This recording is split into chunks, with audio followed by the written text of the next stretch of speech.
I had this like, I'll come back semi-fluent, and I did no such thing. It was so challenging.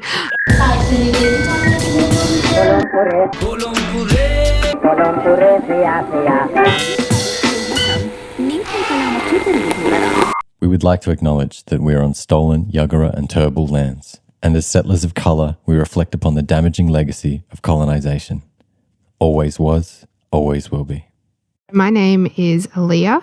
I am a theatre maker, mostly backstage. I guess my work over the last few years has definitely centred on theatre that shares personal and real stories of people, and particularly people whose stories haven't been heard in an Australian context, and voices that haven't been heard. Right. So that's the kind of work that I do. That's really nice to hear, because that's very much aligned with the purpose of this space itself. I am imagining that you perhaps grow tired of explaining dramaturgy or what it is, but would you be able to give us an introduction? So the kind of work that I do in that space? Yeah. So with the theatre that I've made, we often come into the space with very little. So there's no script. There's sometimes a group of people, or we even search out, we kind of find a group of people that we want to work with around maybe a story, some kind of story that we want to tell. Yeah. So, that's the starting point. And then I work with people to help them work out what they want to say to an audience. And what story they might want to tell. And if it's a group of people, how do those stories fit together? So last year, at the sort of beginning half of the year, I worked on a program called Where We Meet with Kitch and Eve. Eve is a Maltese opera singer. Right. And she really wanted to speak about the experience of losing a lot of cultural connection through, racism that forced her family to whitewash a lot of their past. And then she told her story alongside Kitch, who is a Samoan beatboxer. Wow. And when I came into the space, at that point, Eve had written a bunch of stuff, and Kitch didn't really know what he wanted to speak about, and they also really didn't know how the stories connected. They had a sense that there was something there, but they didn't really know what. And Eve had this sense that there was something there in her lack of culture and his strength in culture, and the depth of his cultural practice that he was part of and maintained. Because Kitch, he grew up in mostly from like the age of 8 or a young age. He grew up in Australia, and he'd lost a lot of connection to cultural practice. But then he had gone on this big journey of reconnecting with his cultural practice, and is now a high-talking chief for his community. Okay.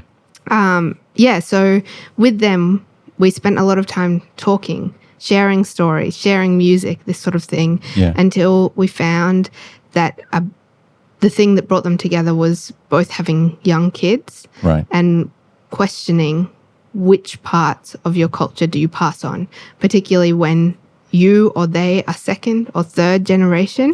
And so that became the starting point for the story that they told, and the gaps that Eve was finding in that journey, where she didn't have those cultural practices to pass on, and the richness that Kitch was finding in that journey of things to pass on. And within that, they then composed a number of songs each that fit within that and performed together, which again had this kind of moments of real togetherness, but moments of clash in terms of the opera and the hip-hop world coming together. Wow. And they're very different musical practices, but then some of their similar ways of looping and using digital loop stations as part of their work. All right. Yeah, Okay, it cool. was cool. Nice. I have an older hat of being a live vocal looper performer, so that's really nice to hear about. So that was that Kitsch working with loops.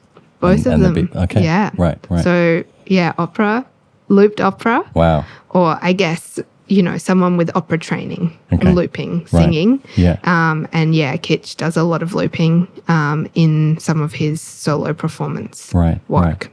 And so it sounds like your work deals with both the spoken word, the voice, and musical aspects. Is that right?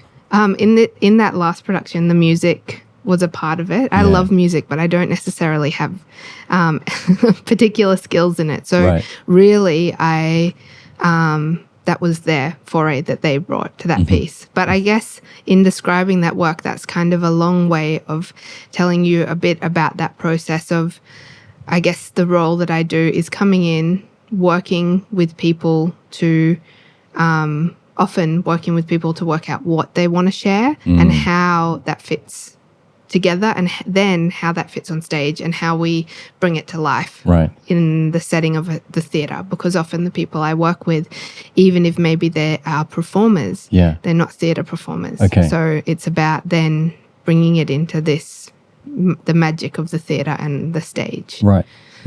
And often if these are stories that haven't been told, they're running through this process for the first time, and you're sort of bringing this process, you're bringing them into your process, and they're bringing them in, and they're bringing you into theirs. Yeah, along those lines. Definitely. And there's like a lot that's challenging. Like in that kind of setting where you develop a show, you also learn a lot in the performing of it. But there's a lot that's challenging around what do we want to share? How do we make it not just we must share stories of trauma, which is sometimes what happens. Right. And how do we, work out, one, what you're comfortable sharing with an audience, what you're comfortable sharing in the rehearsal room. How do you share what you want to in the space of an hour? Right. You know, every one of us has so many stories to tell. And particularly when there's that pressure of external, of general media and the way that it presents stories of migration, belonging, and difference. There's this pressure that you have to really, or this weightedness that gets put on sharing story and how you're going to hopefully change some of the discourse around that. Right. So choosing which stories those are is really challenging in lots of ways. Can you tell me about that weightedness? What does that feel like? I guess that, with underrepresentation, I think particularly in the neighborhood, there was, and the precursor to the neighborhood was a show called The Village. And both of those pieces, LeBoit was really interested in how terrible Australia's immigration policy is when it comes to refugees and how negatively refugees are portrayed. Right. So they were really interested in continuing to make theatre that shares the real stories of people from refugee backgrounds or their children and families, and doing that to try and change that discourse, doing that until those things shift and change. So I guess, in that setting, people are telling their personal story, but they're not only telling their story. There's this weightedness of the community that have those shared experiences with them, and wanting to make positive change through the sharing of your story, even if telling your own story is challenging or difficult. Right. And you mentioned racism and whitewashing. Is there also some of the model migrant myth that plays out in these narratives as well? Yeah, definitely. With the neighborhood, one of the things that was really beautiful was that we had really big range of people. So for that production, when we were thinking about who we wanted to bring in, we decided we wanted to bring in artists, people with their own arts practice, to be a part of that production. But also we wanted to bring in both migrants and refugees and people who might be seen as first or second generation within that space, or even third generation. And we also wanted a cross-section of different ages and generations. So what we ended up with, you know, we had Anissa Nandala, who's a spoken word poet and now a comedian, stand-up comedian. He's killing it. Is doing incredibly. Who had quite a critical lens of the impact that whiteness and ideas of whiteness linked to beauty and these sorts of things had on her and her life growing up in regional Queensland. And also what it meant to have that pressure of her mother coming and wanting a better life for them, but then the real impact of racism here. So that was, you know, her experience or journey. And then at the same time, there was Siavash, who is an older Iranian man, and he was a political prisoner in Iran. And for him, he really carries, I guess, that model migrant ideal of like how grateful he is in the safety that he has found here, and sometimes almost looks away from some of the more difficult parts of that experience. But even just in those two people, keeping in mind there were 8 different people on stage, but even just in those two people, we had those really different ideas of like someone who was really angry at the society here and these ideas of a model migrant and how problematic they were, and someone who in many ways fits, you know, into that space. So I think that what was really powerful in that production was, and I guess all of these works, is also how those two stories intersect, and then what we learn from seeing the intersection of different stories. And so to zoom out from that The Neighborhood was a production that was also closely tied to a group called Obscure Orchestra, is that right? So Matt Shu, who runs Obscure Orchestra, was one of the performers in The Neighborhood, and shared his own experience through stories and music of growing up Taiwanese Australian and what that meant for him. So then after the production, he wanted to capture a bit of that energy of those 8 performers all together, and the production that we'd made. And he composed a song and got the 8 performers to contribute maybe a verse or a piece of poetry or a rap or a song to make the video and the song. And what was the production like, creating that piece of work? After the theatre production, there was the video production, right? It was so fun. He did a great job of getting different people in or going to their house and filming a little bit. And me with my terrible camera skills he was like, Aleea, can you come? All you have to do is just point and press record. And I was like, okay. But yeah, it was really fun. And also because I can't quite remember the timing, but, you know, we went from that production, we were together 24/7. It was incredible. And then a lot of the lockdown regulations had come in. So it was and we had ideas of trying to tour the work, which obviously never were able to happen. But it was incredibly challenging in itself. I mean, just putting on one show. And particularly with 8. people as part of it. Yeah. But we hadn't had a chance to catch up and see each other that much. Right. So doing the filming was a really nice way to see everyone again. Okay. Yeah. And we're just about to watch or listen, depending on which medium you're catching this on, this piece of work. But I can see in the production that there was studio recording going on inside a big, otherwise empty theatre. Was that how?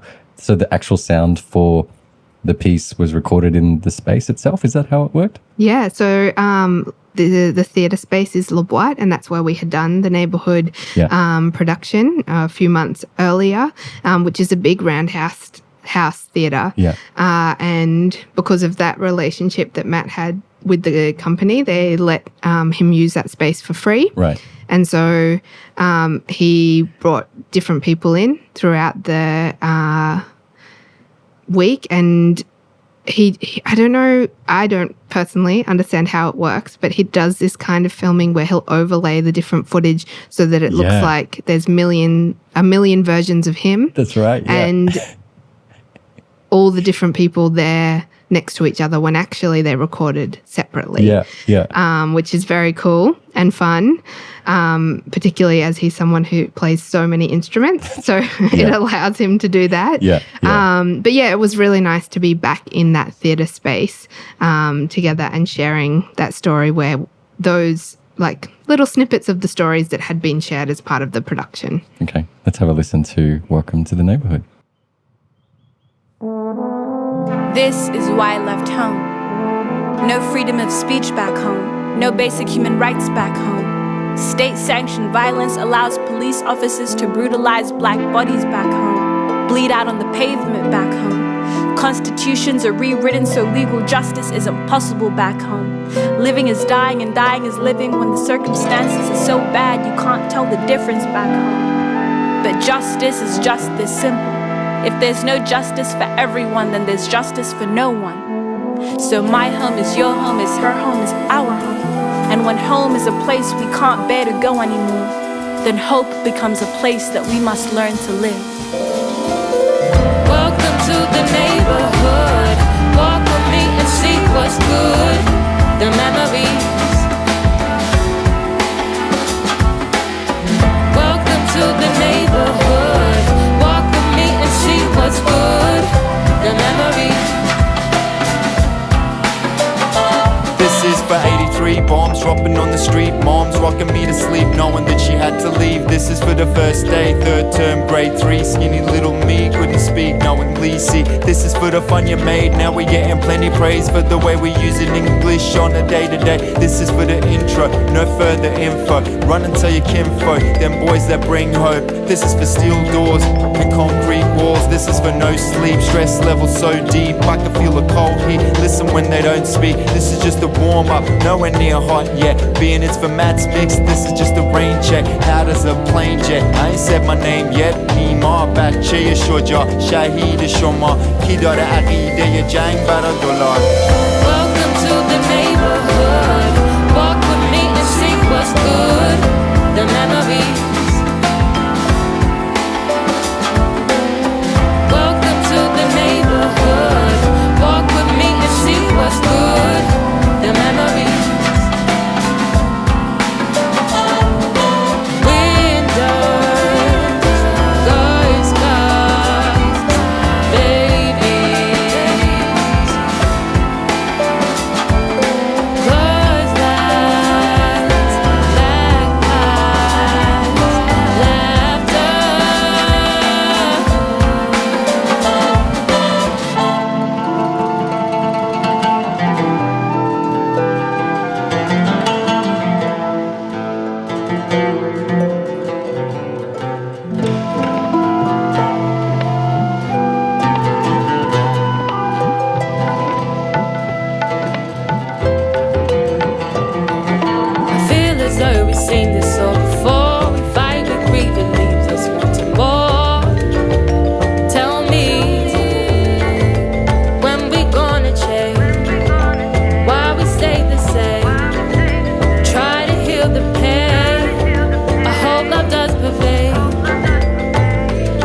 Cause I got a vision of the future and it's coming quick. The people are arising, they won't take this shit. These are symptoms of a system, it was built like this. And yes, you benefit. Black bodies stand for glory, you gon' understand. Make our way back to the moment that they took this land. Shed light on truth, I'm telling you, so tell me. Welcome to the neighborhood. Walk with me and see what's good. The memories. Welcome to the neighborhood. Walk with me and see what's good. The memories. Winters, birds, babies. Cars, lights, backpacks, laughter. Neighbors' children play here. Siblings being annoyed here.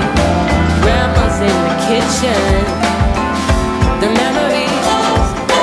Rain on the bitumen. Jasmine on the windowsill. Different languages. The memories. We honor those who are gone and remember why we fled our homes, where they held back our speech and actions. A syndrome of a supremacy built to destroy our bodies and erase us for good. Our spirits will transcend hardships to find shelter in this neighborhood. This is where we will make our homes.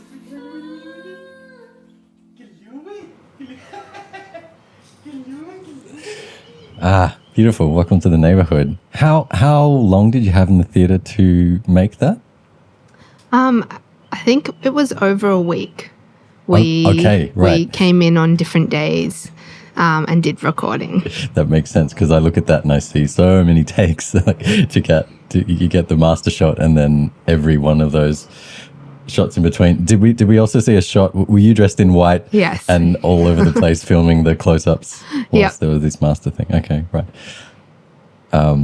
Yeah, as I listen back to it for the second or third time now, I can hear a bit more of that reverb of the room and the drums, but the vocals are just like such a nice, like studio vocal kind of sound, considering they were on recorded in that way in such a large space.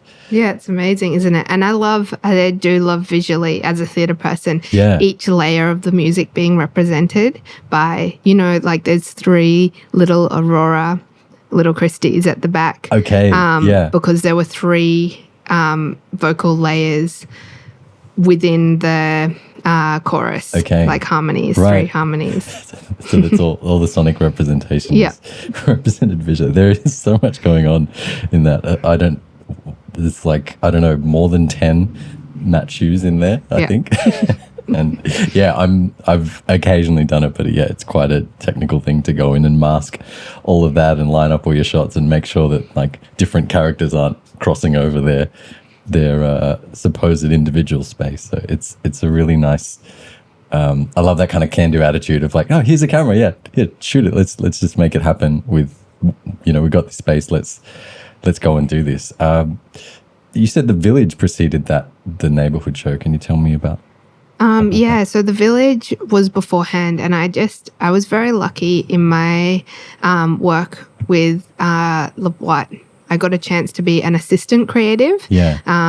They have a program that helps with this because it's kind of, you finish uni and there's nothing in between going into art. I don't know. Yeah. In the theatre space, there's a few gaps for developing your skills as an artist when you're a younger artist. And when I was in uni, as my honours, I had worked on a piece called Remembering Palestine. I was really interested because my family migrated here from the Middle East in talking to women who had migrated from the Middle East. And I focused particularly on Palestine, and that was a verbatim theatre piece. So I interviewed 4 people, and then all the words in that production were words that they personally had shared but retold by younger women. Right. So I guess through that, I had kind of, started developing a practice in this area of sharing real stories on stage, and I guess marginalized stories on stage. And so when I applied to do the assistant creative program with Le Boîte, I worked on The Village. So that was a interactive production which shared a number of people's experience from refugee backgrounds to small groups of audiences. So you went around to each station as an audience member, and in a really intimate setting of you and 10 others, you would listen to their experience of their journey from one place to another and why they left. So that was The Village. And from there, a few years later, we did The Neighborhood. And I was really lucky to come on board then as a co-director rather than an assistant. Okay. And with that production, one of the learnings was that telling the story to small groups was so powerful, but it was so draining for the people. And that we decided it was important to talk a little bit also about what our community is now, rather than just these like specific stories of the refugee experience. A little bit of that, but also like, what is our neighborhood now? How do we come together in this space if that is where some of us came from and the experience that some of us have had? Right. So yeah, The Village, in The Village, Siavash, who is the older Iranian musician, came through and was also part of the neighborhood production. And a few people from The Village came into the neighborhood space and talked about their experience of sharing stories and helped guide a bit of that process with us and for us as well. Okay. Right. And were they some of the musicians that we saw in the film clip as well? So all of the musicians are from the neighborhood. Right. But so in neighborhood, Aurora, little Christy, who now has an incredible music project of her own, Soul Child. She performed, she shared some of her story, her experience as a First Nations and Jamaican woman, and what it means to have like a mix of cultures.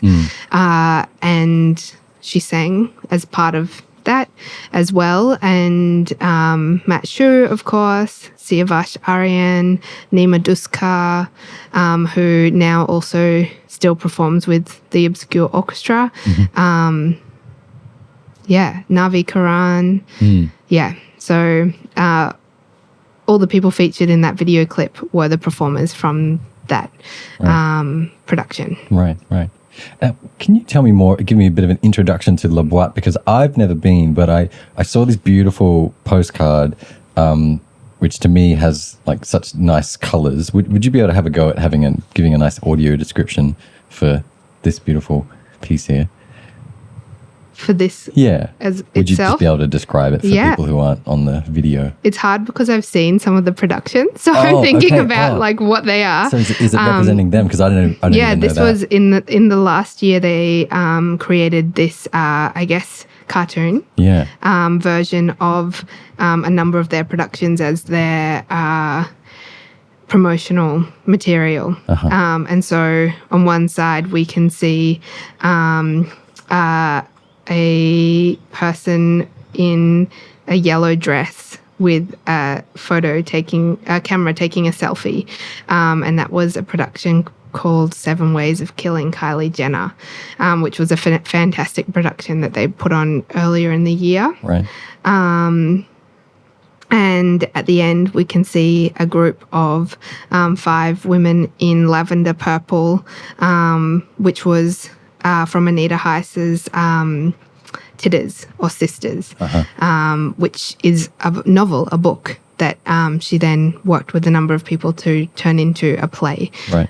The story of 5 First Nations women in the Brisbane suburbs and their book club, and so a snapshot of their life.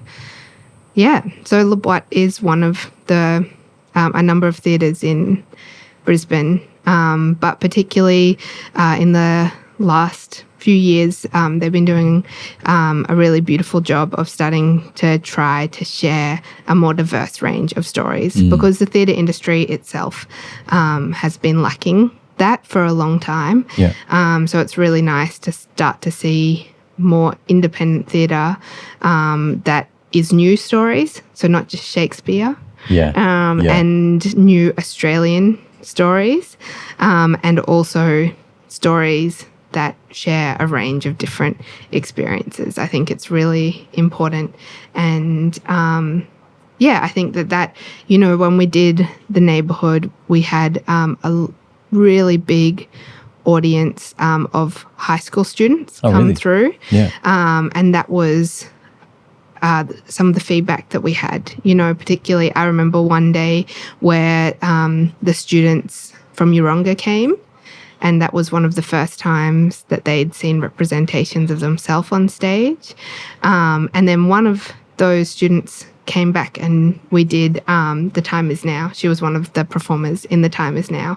And I think, it's just really important and powerful for young people to see representations of themselves on stage, but also for all young Australians to start to talk about what is our neighbourhood now and how do we make that a space that we can share and come together when when there's so much dark history from colonisation and racism and these things that have followed through as part of this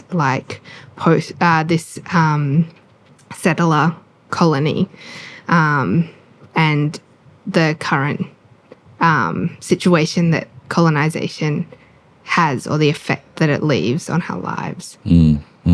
Yeah, and when you think of how that plays out in current theatre spaces, like, it can often play out in like unexpected ways. For example, I work with a literary event down south, and we've had some big struggles with obviously when you're sitting down and doing panels, the style of microphone that we use is not this one right here, but it's like a thin headset microphone, and to find that piece of equipment in a skin tone neutral shade was like quite a challenge, and something we were noticing with some of the, so we have a main venue and a main location with all of our halls where we bring in our own production, but some of the satellite events happen in other big, well-established, noted venues, and some of them only had the beige skin tone headsets in stock as well. And I'm aware that at least one of them was then shamed on stage in a conversation panel that was happening in their event,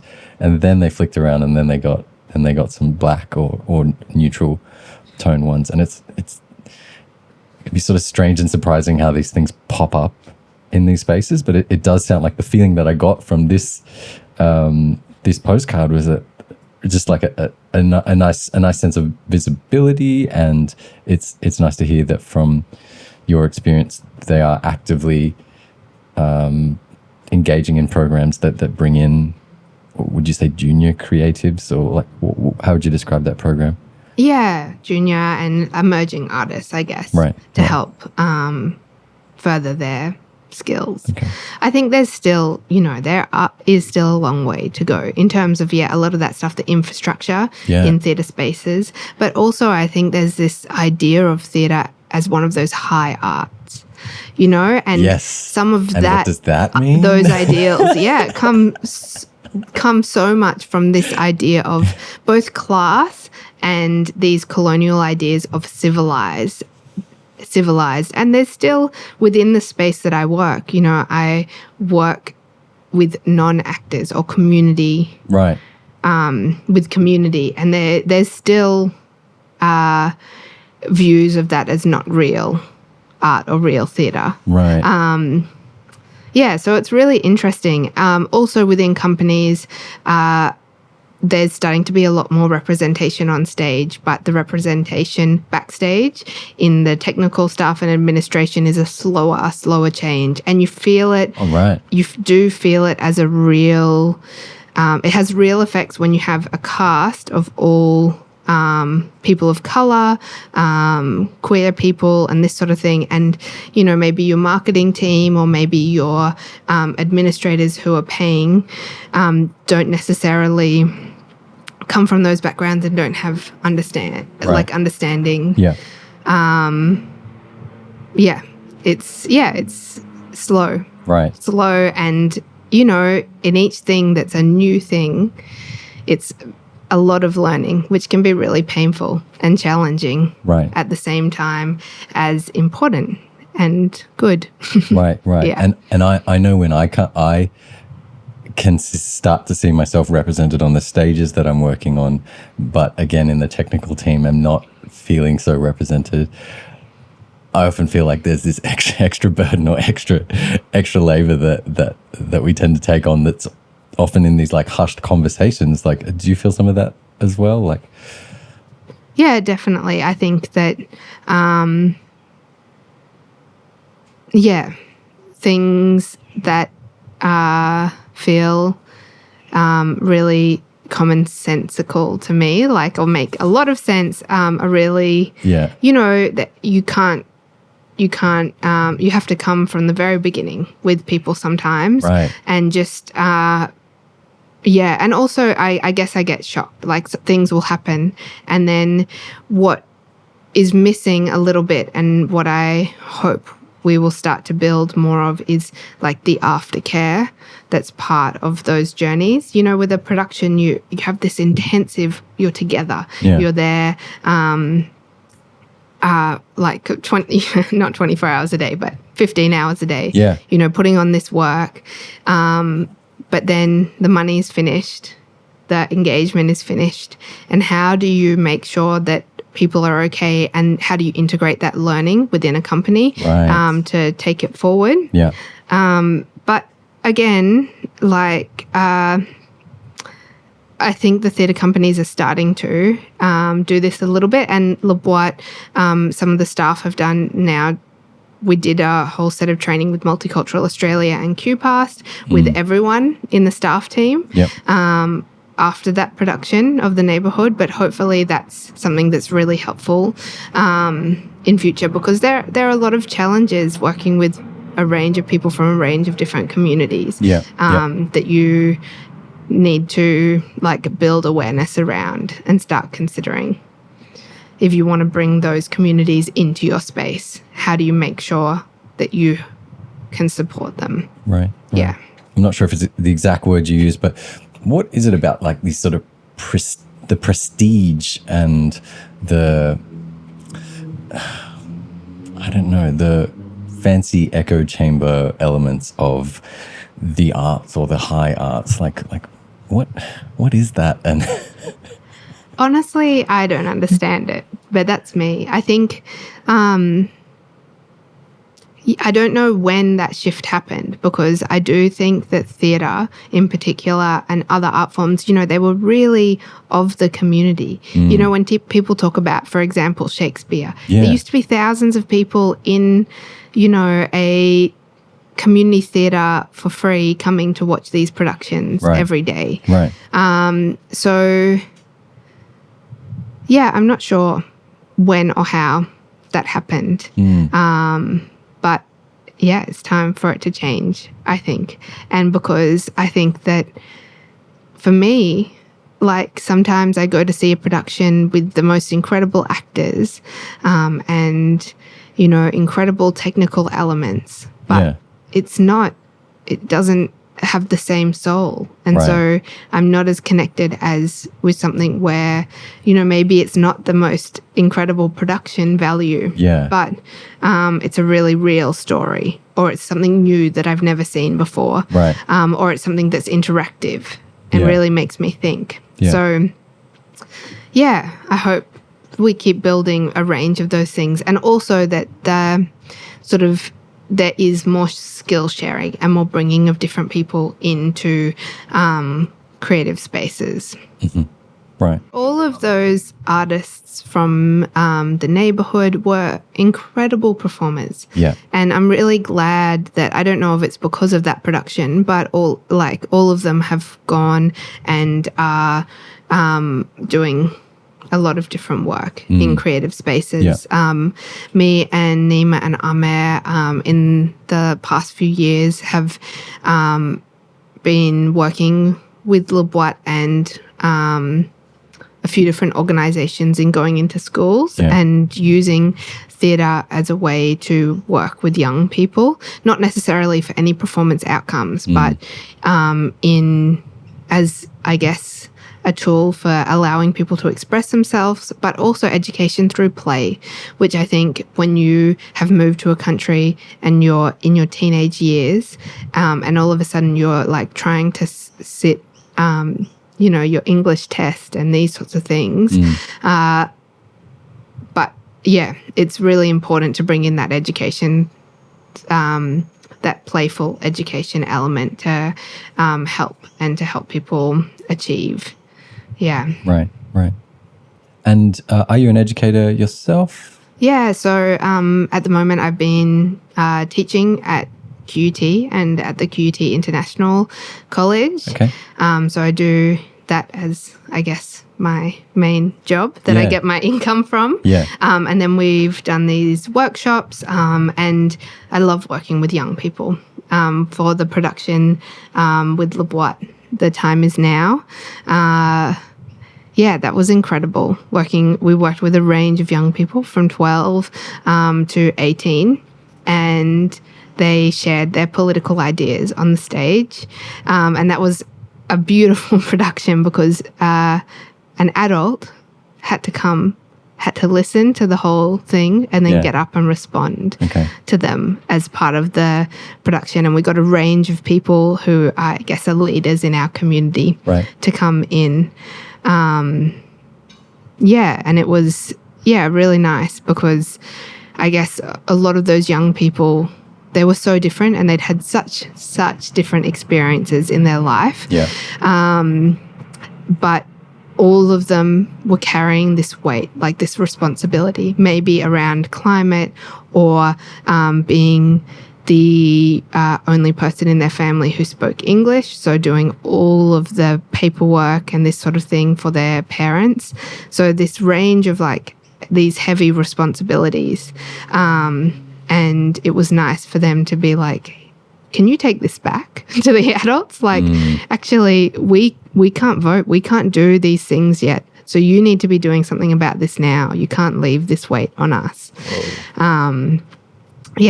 So kids are amazing and young people are amazing. And again, like the political ideas of children are not often listened to or taken seriously.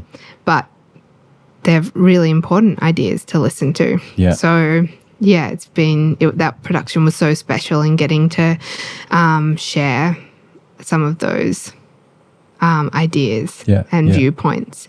And also just, work with those young people and learn for myself from their experiences. And I guess with instances like the school climate strikes and the youth climate strikes, I think it's those sort of voices are not going away. They're only rising and making themselves heard and kind of triggering adults in our responses to what they get up to.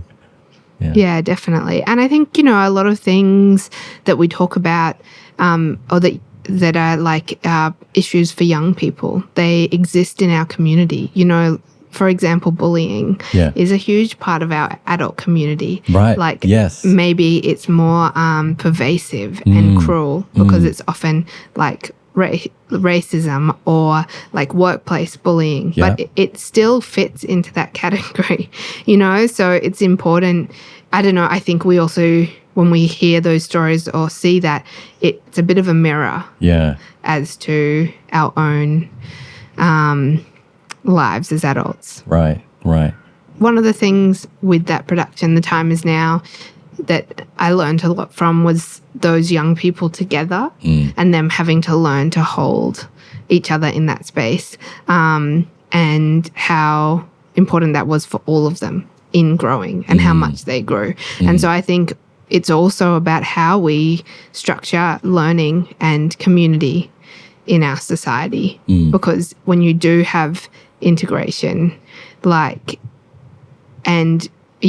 there's different things that happen when you're in a space where you have to take responsibility for your own experiences. And the young men who were in that production, they were told about from the young women, quite clearly. One of the people who was part of that production, Sarah, she talked, her political speech was about what it is to be a young woman and the things that she has to think about that she shouldn't have to think about. Is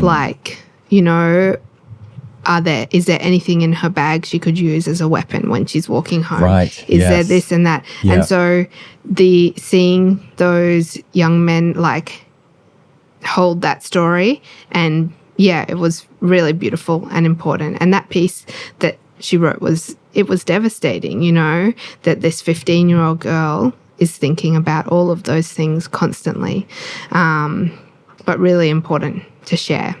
What was the response to those, when those things were shared with the boys? What was the response? I think that they were sad. Right. Yeah. Yeah. Yeah. But I think it's in that sharing, because you build a relationship with someone and then they share those experiences with you. Yeah. Right. And so all this work, I'm just trying to keep up with all the different projects here. So what was that one called? The Time Is Now. The Time Is Now. Okay. Right. So you mentioned some of the development and the experience that I imagine was prior to the work. What was the work or the output itself? So the production was a piece where all 10 children shared a political speech. Right. And then I guess we had different elements that kind of linked those together performatively. Yeah. And then just before the end, the adult who'd come for that night, which was a different person each night, had to get up and respond, make a speech that responded. And then we finished the show. Okay. Yeah. So it was, pretty special. And we snuck it in somehow in between some of the lockdowns that happened. Yeah. Yeah. And how did that work with the adult responding? Were they both, I'm thinking of a debate sort of sequence, were they given time ahead or how did that? Yeah, we sent them some information ahead. Okay. But some, not the whole speech, but an element. We sent them a description of what each young person was going to speak about. Mm-hmm. So people did very different things. Some people sat there frantically writing notes throughout the production in order to respond. Some people had a pre-prepared script that they took. Right.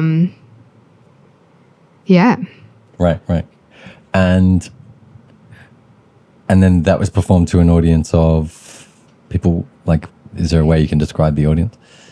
Just a general audience, Right. So it's a 300-seat theatre when you have it in the thrust, which is how we had it with 3 sides available. Okay, right. Yeah. And a mix of ages. Yeah. Perhaps more so skewing towards the younger audience, given that they were part of the production?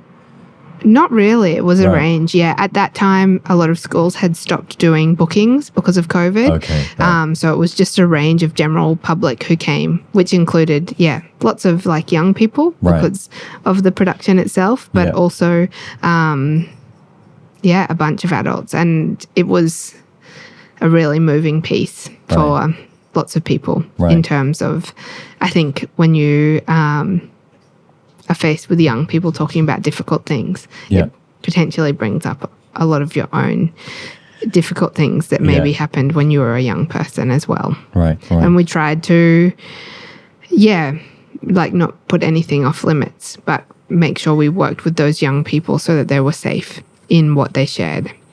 Mm-hmm. Mm-hmm. Yeah. Yeah. And then your next production was Love, Always Love. Is that right? Yeah. So towards the end of last year, I worked on 2 different productions, more, I guess, with a smaller role. Or like a slightly less engaged role, with both of those of not being in the space all of the time. I love collaborating. So on most of the productions that I've worked on, obviously you're collaborating with the people you're creating, and whose story is being shared. But also I've worked with, 2 or 3, other directors, and we collaborate together. And I think it's a really important way to work when you're working with community, so that there's different people for each, for the performers to engage with as well. Right. But yeah, with Love, Always Love, that was a part of Bleach Festival, and I was really excited. It was really beautiful to work on that show because my dad's family come from Lebanon, and the production featured a Lebanese singer who shared a few stories that went with songs that she had written. Okay. And a lot of the songs were in Arabic, which was beautiful. I'm doing the classic second/third generation thing of trying to go back and learn Arabic because it's been lost in my family. Yeah. It was really good for me to be a little bit immersed for a while in Samira's songs and understanding what the lyrics meant and these sorts of things. And that was beautiful. It was on an outdoor stage. Bleach has a bunch of outdoor little areas as part of the festival. So it was on an outdoor stage down near the ocean.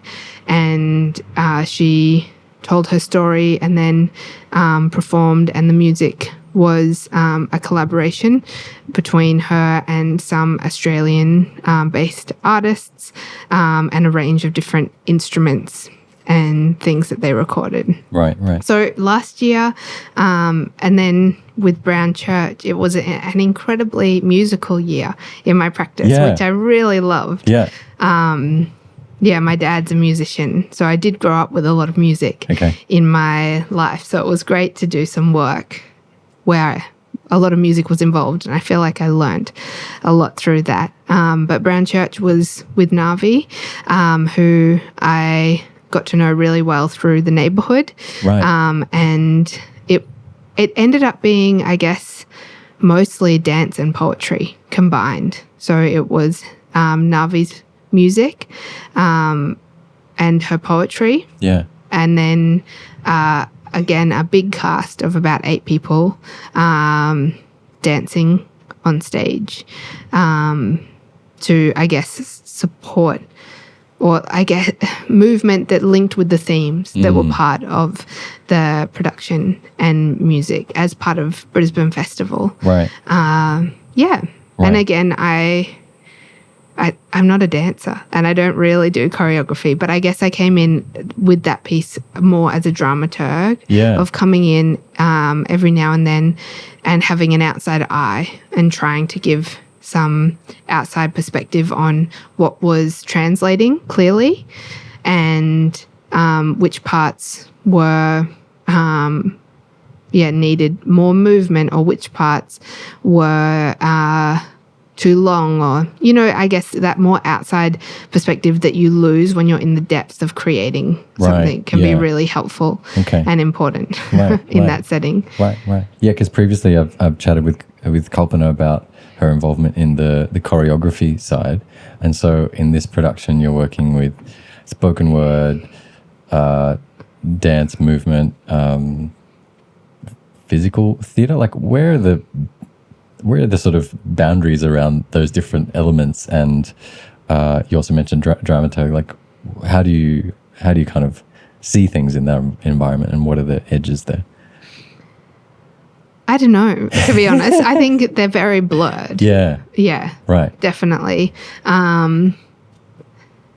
Particularly when you're doing dance, it's more expressive. Physical theatre, it's usually ugly. It's not very pretty, which is maybe how I would distinguish it from dance. Yeah.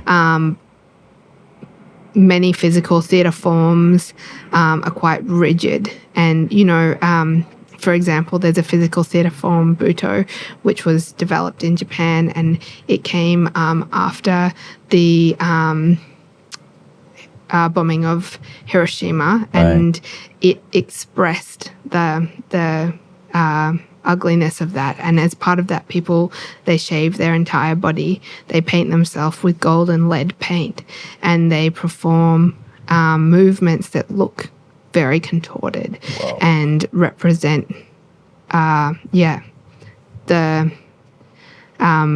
terrible effects that had on humanity.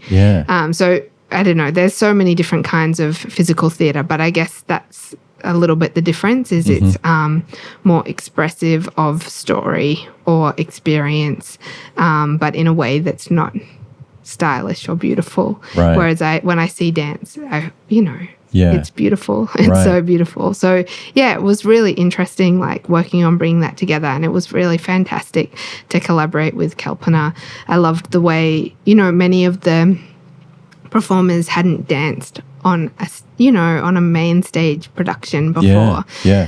So she did an incredible job, and also people had different dance experience and very different ways of moving their body.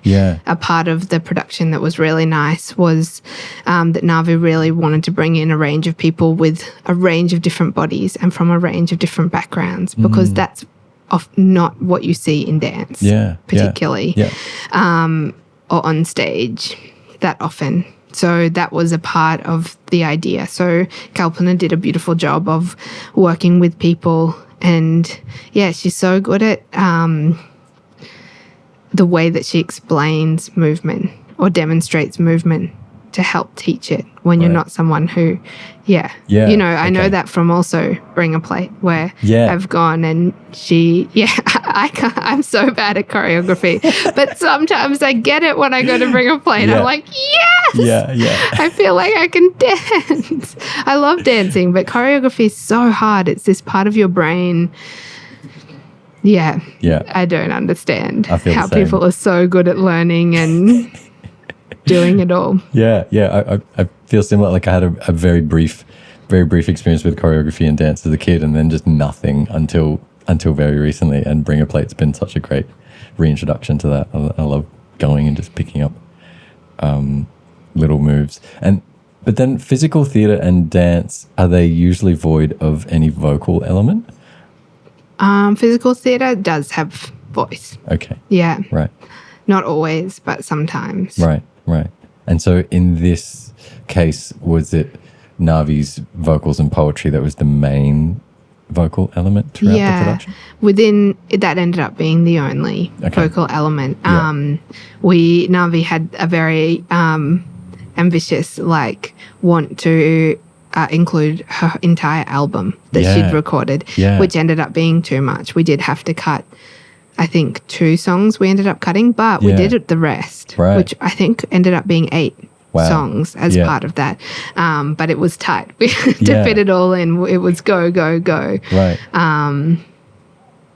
But yeah. And is that a challenge where you have something that's quite, I guess in this case you were able to go, okay, look, this is going to be a 2-hour production or something if we do that.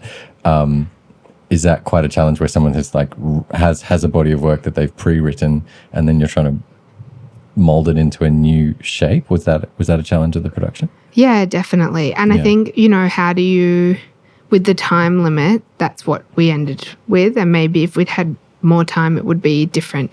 But how do you make that a collaborative work? For example, with Kitchen Eve had these ideas and these pieces that she'd written and came in with. And it was really challenging. But in order to bring the 2 pieces together, she ended up having to go. I had to make her go home and rewrite things. Right. So, it depends. I think I do really love working from the before stage with people, even though that has its own challenges. But I guess that's where I feel like my skill set sits a bit more, which is before anyone's written anything, we come into a space, because I love that collaboration. I love that process of sitting down with really big ideas, and you're just wading through them, but you're having these discussions and conversations, which is just fascinating, and learning so much about people and who they are and what's important to them. And it's big and exhausting. Yeah. Like in the neighborhood, it was so exhausting. Yeah. One of the performers, Aleea, had arrived 7 months ago, before we did that production, from Syria, and had lived through war. And so, you know, like in listening to some of his stories, which he shares so openly and really wants to talk about, it was huge. It was just so huge. And I'm not even someone who's lived through war. Like some of the other performers had also lived through war. And so you've got all these elements of exhaustion from sharing and listening to people's experiences. But it's so powerful. Like that's the bit I love. I love people coming together and just talking. Do you feel it in some of the, like, is there like breakthrough moments where they go, oh, right, those two ideas come together and we can represent that like that? Like, is it something like that? Yeah. Yeah. It's really special. And, you know, also the elements, like the sound design and lighting, you know, sometimes that will be the breakthrough moment, or the set design. And what you do with the set. In the neighborhood, we had a kind of like a donut. So before the production and before we'd got anyone in the room, because it was such a tight timeline for the show, we met with the set designer, and he came up with something before we had a show. So the stage kind of helped us build the show in some elements, but it was 8 pieces, because there were 8 performers that fit into a donut. Okay. And a little plank in the middle that could rotate around the pieces.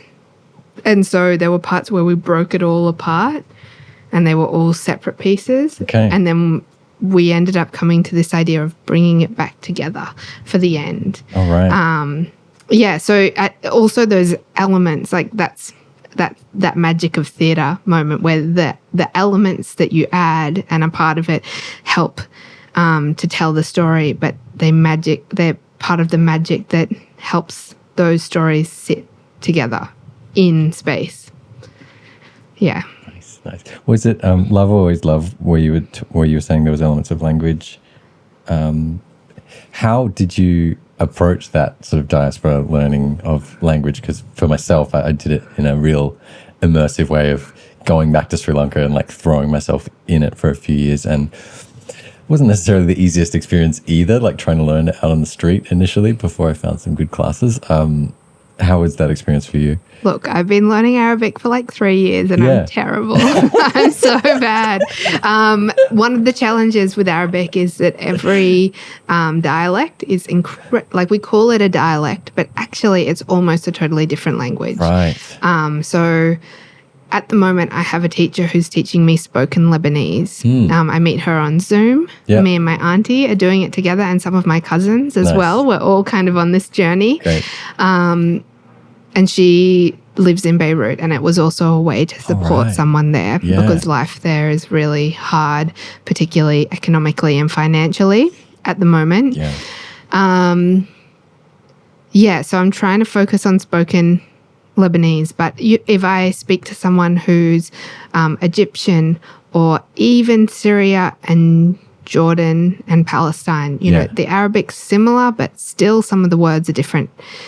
But if I speak to someone Egyptian or Iraqi, it's totally different words. It's honestly a totally different language. And formal Arabic, which is what's written and read and spoken on the news, is a totally different language again. So that's been a big challenge. I did a similar thing of I'd done a tiny bit of study, and then I went to Palestine for 3 months, and I worked with a theatre company there. And in language? Well, luckily lots of people could speak English. That was helpful because I had this, like, I'll come back semi, like, semi-fluent, and I did not know such a thing. It was so challenging. I did study. Yeah. I had classes there every day, Yeah. but I still made like so little headway because I realized you do need a foundation before you go somewhere. And again, a lot of the spoken language, there was differences to what I had learnt previously. Because it's a Different dialect. Okay, right. I was going to say it's because it's an evolving contemporary thing. Like language also shifts over time. If you're learning from our parents' generation, it may not be up to date with slang and that also sort of thing, right? just culturally, that's one of the things with the dialects is culturally, in Lebanon, you say, how are you to someone? They always will say, I'm good. Whereas in Palestine, they said, I'm okay. But it's a different word. Right. And when you're learning a different language, that's such a big difference, even if it's so small to people who speak that language fluently. Right. So yes, it's a long process that I've embarked on. But even in the first production that I worked on and did my honours research, Remembering Palestine, I was very lucky that some of the performers helped me to translate elements of that. So that production we did, there was maybe 30% of it was in Arabic and English. And with that, and it's interesting working with bilingual stuff, but with that particular production, we would repeat most things. So they'd be said in Arabic and then in English from some of the characters. And then you'd leave like one or two little things that were just for the people in the audience who could speak Arabic. And then in the neighborhood, we had bilingual elements as well. In Welcome to the Neighborhood, you can hear a little bit there where Nima raps in Farsi. I really love working bilingually, and there's an element of what's known and who understands, which is really powerful and interesting to work with in the context of an audience. Right. I was going to ask, is there an approach to try and caption it, or it's just not, it's language just there? I have seen one production that was captioned, and there is, a little bit of that. It's hard because you're trying to watch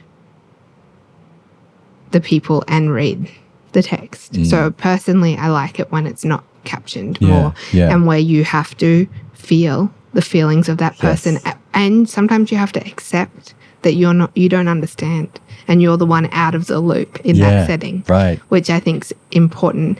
In The Village, that was one of the Todd McDonald, who was the director of that. He really wanted the audience to feel uncomfortable, to in some way mirror the experience that refugees have.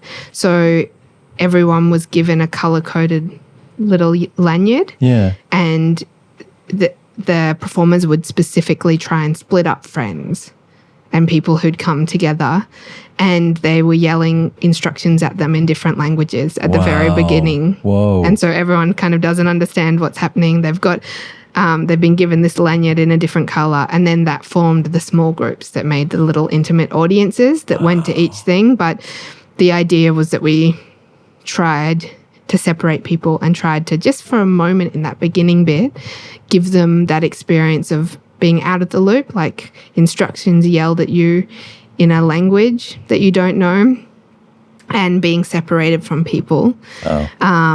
I guess, it does not, there's no way you can reflect the gravity of what that feels like in a setting where you're not safe. But to try, just a tiny moment, which was interesting, and the responses to that were really, interesting from an audience. Get any walkouts or anything? Or? Oh, definitely. Like some of the teenagers were not happy about it, but and also adults. People trying to swap their lanyard to be with the people that they want to. Really interesting responses to it, and reflections on it. They would do a Q&A after with any school groups who came in. Right. I noticed that you don't necessarily publish too much about your work. Often as artists and creatives, we're told that, oh, if you're doing stuff, you need to tell people about it. You need to be posting. You need to be doing all these things. What is your approach to connecting with work and getting gigs in this world?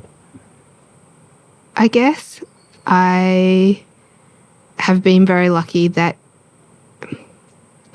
it's also sad, but in this space in Brisbane, this kind of theatre is new, and there are not many people who specialise in this kind of theatre. So I've been very lucky in the opportunities that I've got. Yeah. But I'm terrible online, but I'm very engaged in community, Right. and I do a lot and see a lot of people on. I love all those community kind of events.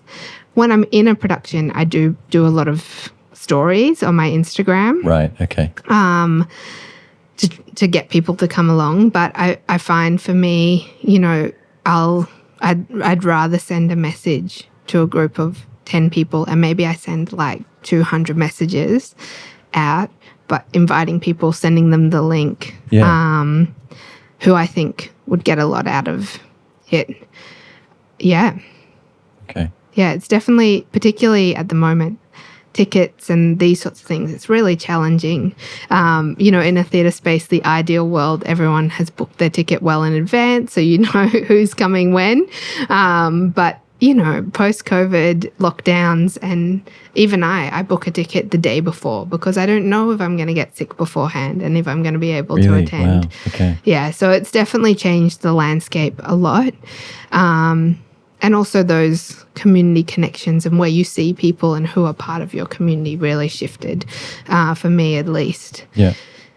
Yeah, so, but I do think ticket sales have been fairly good for so many of the works that I have worked on. And I think that that's an element of like having a cast that's quite big. So everyone brings a few people, but also that our communities are ready for these stories. They're really wanting it. And school groups are really interested in it. And, you know, I think it's come at a time where finally people really want this work. And so I think if you can make things that speak to people now about their world now, that sometimes does a bit of that work of bringing people to see it. Right. Yeah, but I have I guess you'd call it a really grassroots approach to advertising things and bringing things together. And also when you've worked on something for a long time, like over 6 months or a year, just talking to people about it and being obsessed by it because it's amazing and exciting. And you're sharing, like you said, when you're in a production, you make more of an effort to post stories. And so people are kind of invested in the creation of the work so that when they see the work pop up, they've kind of been along with you for the journey. Yeah. I don't really think that there are spoilers. I don't really agree with that. Yeah. But also in different productions, different people have different ideas about that. Yeah. You know, like in Brown Church Navi had a clear idea of when the music would be released, for example, which is different. In the music world, you do have to have a set date where you release music. Yeah. And that it shouldn't be shared before that. When obviously we were already rehearsing with... with unreleased music. Yeah. Okay. Yeah. So, you know, there's different elements of that come into play. But I don't have that idea of like spoilers or that you shouldn't post things because it's also not what it is in that space. If you post little snippets, it never, in my view, tells the whole story. Yeah. Definitely. Yeah. Definitely. Do you do a lot of online? Particularly recently, I've been ramping things up, been on a bit of a blitz. So I've been trying to take some advice from mentors that I've known for some time. Much like with your productions, like when you share your work in progress, people feel a little bit more invested in the end product rather than just like working away in some dark cave going, I'm going to perfect this thing and then, here it is, everyone, come and embrace my thing. It's kind of like, I think what is the author behind Steal Like an Artist and Show Your Work, Austin Kleon. I'm quite inspired by that model to just try and keep producing and sharing. And some of the mentor advice has been also like, you run a production company, you have more, obviously the equipment all around us is not just used for this, it's used on productions as well. So this as a passion project is relatively efficient for me to create. And it's also, unlike say you creating a production or unlike me creating a documentary, I don't have to sit down and edit and make a story arc after this. It's kind of learning from some of my work with the ABC where we just sit down and have a conversation, then it goes out and it's done.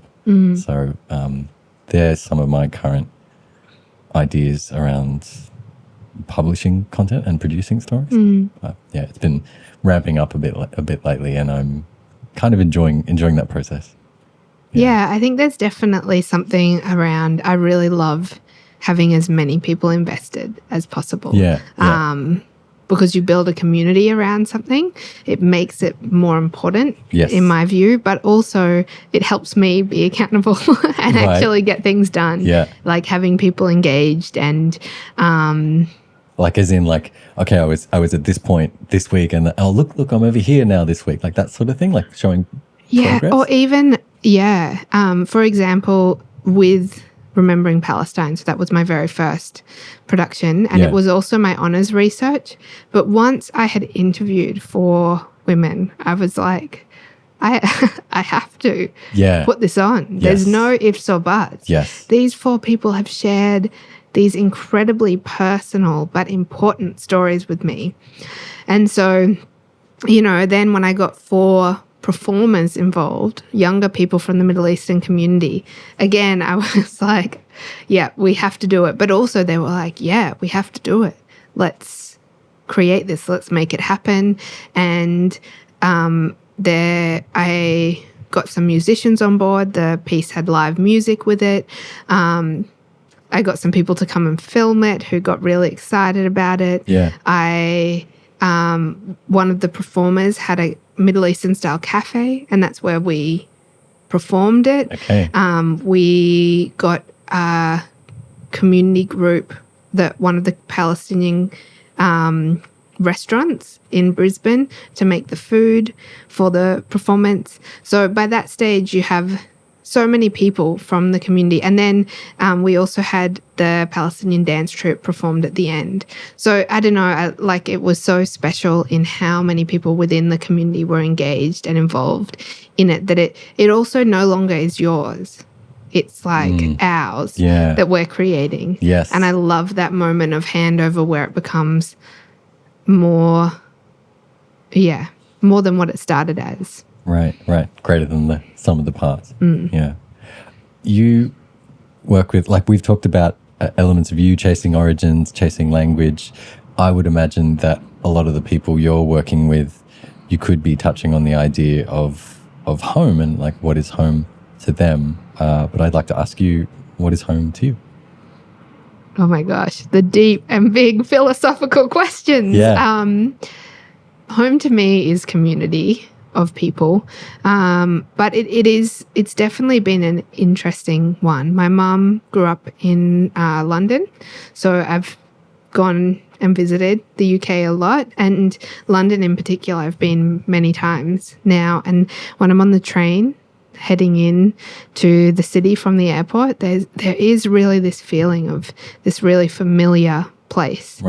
And then with like my dad grew up in Australia, but there's like Lebanese culture is very strong. It's this strong culture, and maybe also because it was different, and I grew up post 9/11 or like in that time, being an Arab and from the Middle East was highlighted in a way that maybe it wouldn't have been.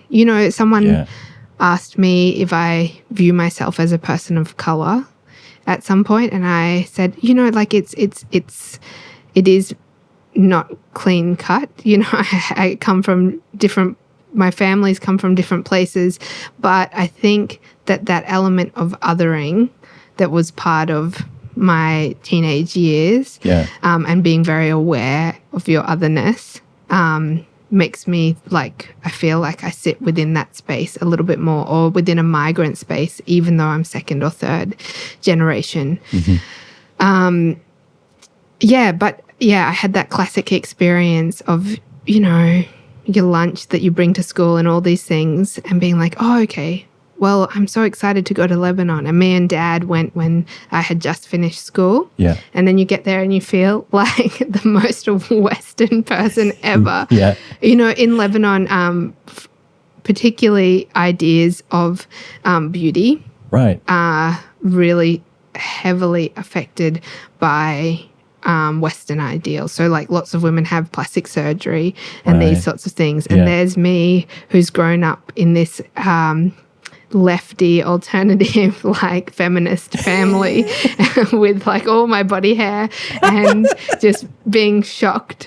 I don't know. There were lots of things, including that you know, I went there being like, I'm going to find my people with like all the body hair and the big noses, and I went there and it was the opposite. Like this way that Western beauty standards integrates itself in an international setting was really confronting for me there.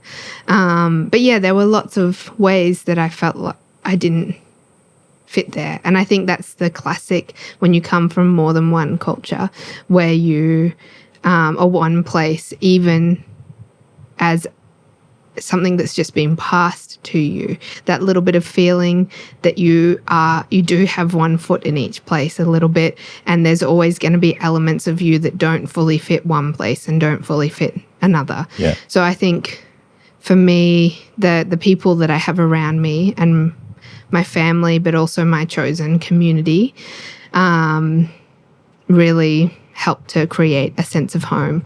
And interestingly, what I have found, without necessarily, like at one point I looked around and noticed that many of the people that I've attracted into my life or pulled into my life are people who have a similar question of identity. Right. And I think that, I pulled them in, or they pulled me in, because you have a feeling of home with each other within that, like,